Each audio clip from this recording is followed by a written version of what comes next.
Hey everybody, I'm glad that I'll be addressing you on a subject like this, which is about social issues of our time in our society and the society of the world as a whole. The subject is this: what impact does the absence of absolutes has in the society? And I'm going to address this subject from the Christian perspective. So straight away, what does absolute mean? Well, absolute is a philosophical term that refers to a value or principle which is regarded as universally valid or which may be valued without relation to other things. For example, good and evil are presented as absolutes. It is something that exists without being dependent in anything else.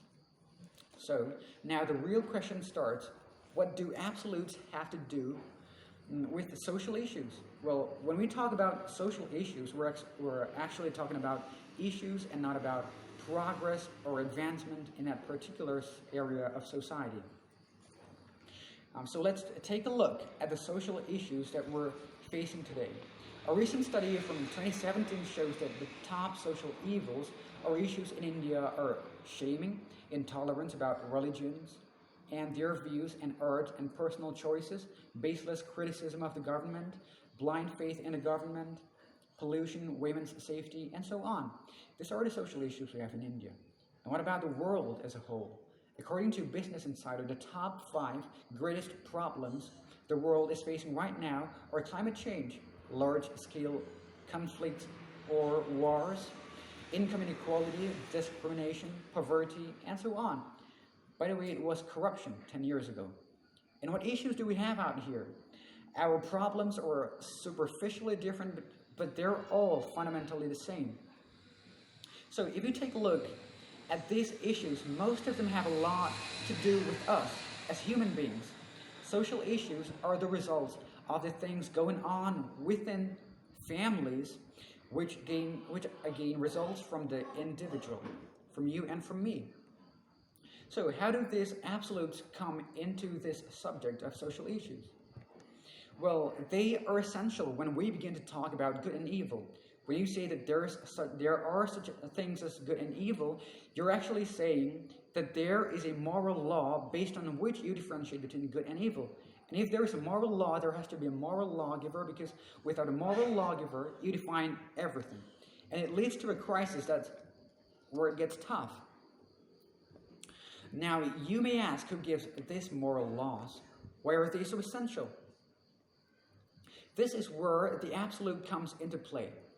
In this post-modern age where individualism and relativism and secularism are commonly accepted concepts, social issues can never really be addressed. Here's an illustration. Matthew Paris, a gay British political writer and broadcaster who was born in South Africa and then moved to France, returned back to Africa after 45 years and wrote what he saw in the London Times newspaper on December 2008. This is what he wrote. Headline: "As an atheist, I truly believe Africa needs God." And then he goes on to say, "Now a confirmed atheist, I've become convinced of the enormous contribution that Christian evangelism makes in Africa.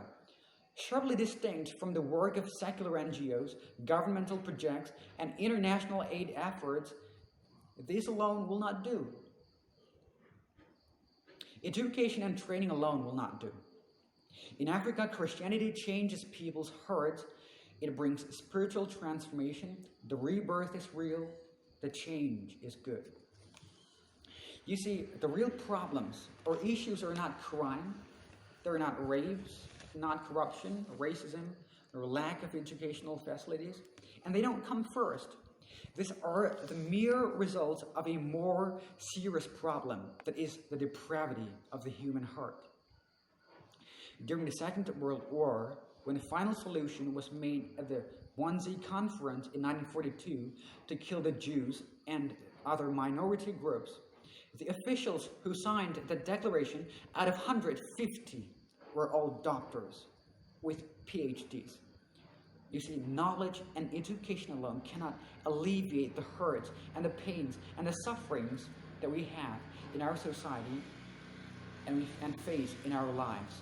The human heart has to change. When we learn to really love others as ourselves within the absoluteness of a transcendent perspective, that you and I are created and loved and cared for equally and each individually by the Creator, that's when we can really start to tackle the issues that we're facing in the society and in our lives. Thank you.